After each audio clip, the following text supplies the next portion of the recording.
Halo, saya Veronica Mari. Saya mengajar di SMA Regina Pacis Bajawa.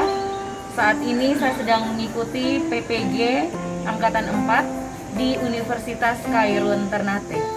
Saya mengampu mata pelajaran geografi di SMA Regina Pacis Bajawa.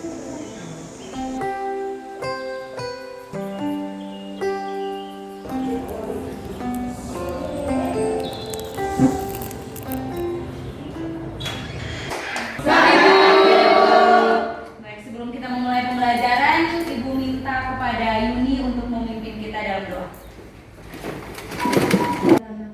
Dalam nama Bapa dan Putra dan Roh Kudus. Amin. Sebelum kita memulai pembelajaran, Ibu mau mengecek kehadiran. Oke, berarti kelas ini semuanya 100% hadir ya? Ya. Pembelajaran kita hari ini, kita belajar berkaitan dengan KD 3.2, menganalisis struktur keuangan desa. Baik, untuk KD kita hari ini, KD 3.2, struktur keuangan desa. Sebelum Ibu lanjut ke materi, Ibu mau bertanya dulu berkaitan dengan materi yang telah Ibu ajar minggu lalu berkaitan dengan wilayah dan perwilayahan. Siapa yang masih ingat materi minggu lalu yang berkaitan dengan wilayah? Apa itu wilayah? Ya, Tania? Wilayah adalah area yang mempunyai karakteristik tertentu yang dapat membedakannya dengan wilayah lainnya.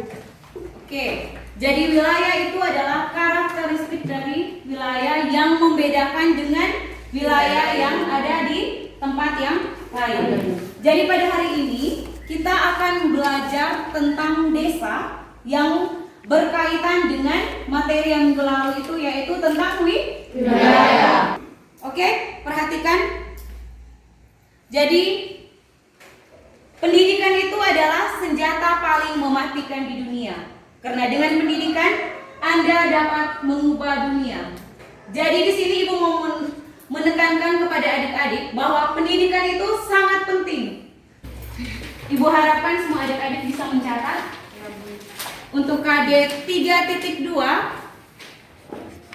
menganalisis struktur keuangan desa dan kota, interaksi desa dan kota, serta kaitannya dengan usaha pemerataan pembangunan. Di indikator pencapaian kompetensinya 3.2.1, menganalisis struktur keuangan serta perkembangan desa. Berkaitan dengan materi ini nanti ada penugasan membuat makalah tentang usaha pemerataan pembangunan di desa dan kota yang dilengkapi dengan peta, bagan, tabel grafik, ataupun diagram. Tujuan pembelajaran yang akan dicapai hari ini melalui model pembelajaran problem based learning, siswa dapat menganalisis struktur keuangan desa serta perkembangan desa.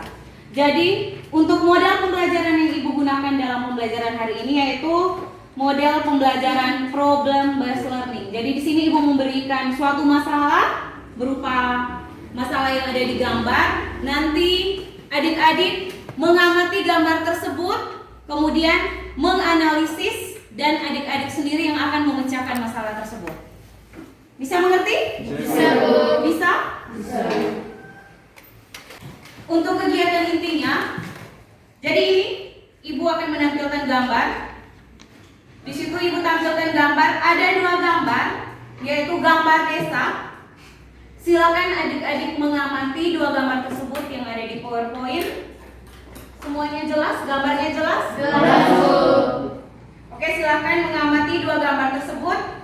Kemudian adik-adik diminta untuk menganalisis desa yang ada di gambar tersebut yang berkaitan dengan karakteristik dari desa tersebut. Ibu kasih waktu 5 menit untuk mengamati dan menganalisis gambar tersebut. Oke, sudah? Sudah, Bu. Oke, siapa yang bisa menganalisis di gambar yang pertama? Ya, Jekri. Gambar pertama merupakan gambar daerah persiapan. Daerah persiapan biasanya terletak di dataran rendah. Oleh karena gambar tersebut daerah merupakan daerah persawahan, maka otomatis sebagian besar penduduknya bermata pencarian sebagai di bidang pertanian. Oke, tepuk tangan untuk Jeffrey. Jadi di sini dia termasuk dalam kategori desa desa apa? Persawahan. Karena mayoritas penduduknya itu bekerja di sektor pertanian. Untuk gambar 2, siapa yang bisa menganalisis gambar 2? Ya, Yasni. Pada gambar 2, pola pemukiman tersebut mengikuti aliran sungai, yaitu pola memanjang. Oke, tepuk tangan untuk Yasni. Bisa mengerti? Bisa, Bu. Dari 2 gambar ini semua jelas? Jelas, Bu. Oke, dari 2 gambar, siapa yang bisa mengambil kesimpulan? Desa itu apa? Ya, Jesse? Desa merupakan suatu tempat atau wilayah di mana potensi masyarakat mayoritasnya sebagai petani. Oke, tepuk tangan untuk Jesse. Yang kedua itu karakteristik desa.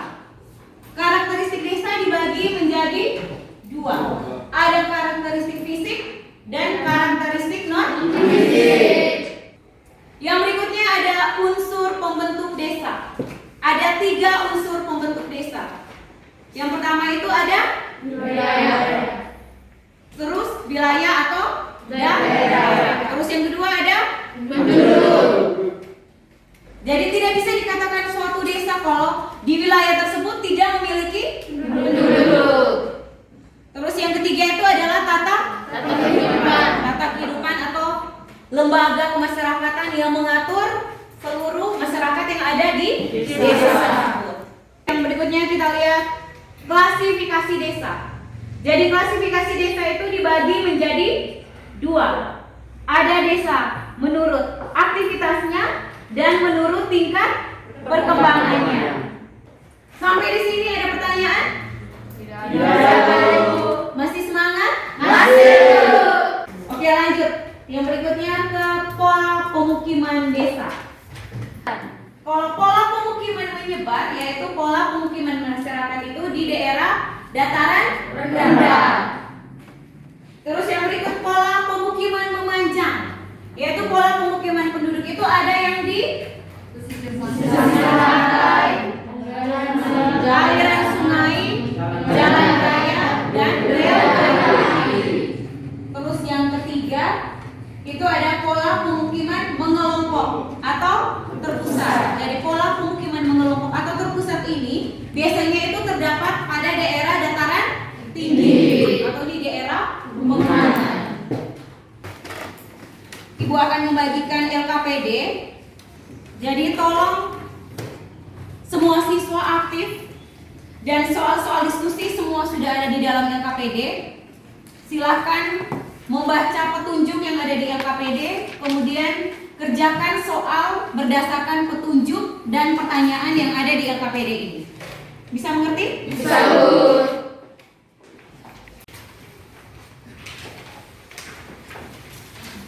Kelompok 1, Ibu akan membuka video. Silakan mengamati video yang ada di PowerPoint. Dan kelompok 2, 3, dan 4 soal diskusinya itu ada di LKPD. Untuk video ini hanya untuk kelompok 1.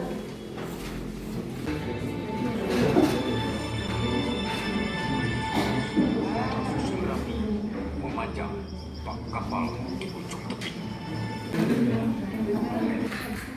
Waktu diskusinya selesai, Ibu minta perwakilan dari setiap kelompok untuk mempresentasikan hasil diskusinya. Selanjutnya Ibu persilakan kepada kelompok 3. Baik, selamat pagi.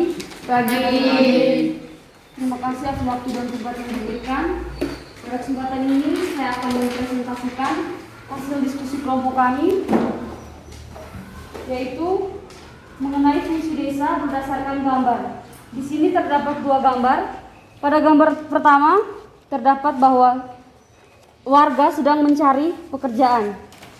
Dari gambar ini dapat kita simpulkan bahwa desa mempunyai fungsi sebagai pemasuk tenaga kerja produktif atau tenaga kerja kasar untuk kota, yaitu orang-orang desa yang ingin mendapatkan penghasilan selain dari alam, dapat mencari pekerjaan di kota sesuai kemampuan, keterampilan, dan pengalaman kerja setiap orang.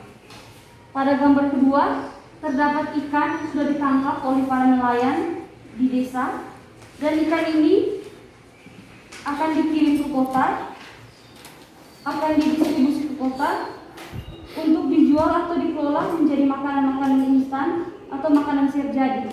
Jadi berdasarkan gambar ini dapat kita simpulkan bahwa desa mempunyai fungsi sebagai hinterland atau sebagai penghasil bahan baku. Sekian hasil diskusi kelompok kami. Baik, terima kasih untuk kelompok 1, kelompok 2, kelompok 3, dan kelompok 4 yang telah mempresentasikan hasil diskusi kelompoknya masing-masing. Oke, bisa mengerti? Bisa, Bu. Bisa? Bisa, Bu. Oke, berikutnya kembali ke tempat duduk masing-masing.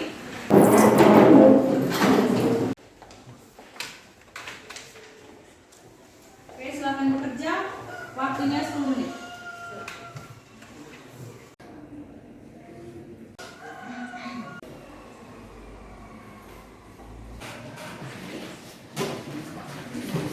Baik, terima kasih. Untuk pekerjaan nanti di pertemuan berikutnya nanti Ibu bagi. Dan untuk pertemuan hari ini, apa manfaat yang kalian dapat dalam pembelajaran tentang struktur keuangan desa? Oke, Tania? Dari pelajaran hari ini yang saya dapat adalah saya dapat mengetahui fungsi desa, potensi desa, dan karakteristik desa. Dari sini saya harap teman-teman dapat, kita semua sebagai generasi muda dapat menjaga kelestarian yang ada di desa kita masing-masing, dan kita semua belajar dengan giat agar kita dapat mengembangkan potensi-potensi yang ada di desa kita masing-masing, agar kita menjadi masyarakat yang turut serta dalam pembangunan desa. Sekian. Oke, tepuk tangan. Jadi manfaat pembelajaran kita hari ini, Ibu berharap adik-adik dapat mengetahui apa itu karakteristik desa dan fungsi desa itu sebagai apa. Tentu Ibu berharap adik-adik bisa mengembangkan dengan pendidikan yang ada, dengan sumber daya SDM yang adik-adik miliki, bisa mengembangkan seluruh potensi yang ada di desa. Dan Ibu berharap kita sendiri yang bisa memajukan desa kita sendiri. Kita bisa bekerja di desa kita sendiri, jangan hanya mau mencari pekerjaan di kota. Kita juga bisa mengembangkan dengan sumber daya yang kita miliki, dengan SDM yang kita miliki, kita bisa mengembangkan seluruh potensi yang ada di desa demi kemajuan yang ada di desa kita masing-masing. Baik, untuk pertemuan kita sampai di sini. Untuk tugas, silahkan adik-adik membaca materi yang berkaitan dengan struktur keuangan kota. Untuk pertemuan berikutnya, silakan adik-adik membaca materi yang berkaitan dengan struktur keuangan kota, mulai dari karakteristik kota, unsur-unsur kotanya, pola pemukiman kotanya seperti apa. Nanti di pertemuan berikutnya kita akan membahas tentang struktur dari kota, struktur keuangan kota. Oke, pertemuan kita sampai di sini. Ibu minta Cindy untuk menutup kita dengan doa penutup. Bunda Maria Regina Pacis, kami selalu dalam nama Bapa dalam nama Bapa dan Putra dan Roh Kudus. Amin. Oke, baik, selamat siang. Langsung ke rumah masing-masing, tidak singgah-singgah lagi. Ingat tetap patuhi prokes. Selamat siang. Siap.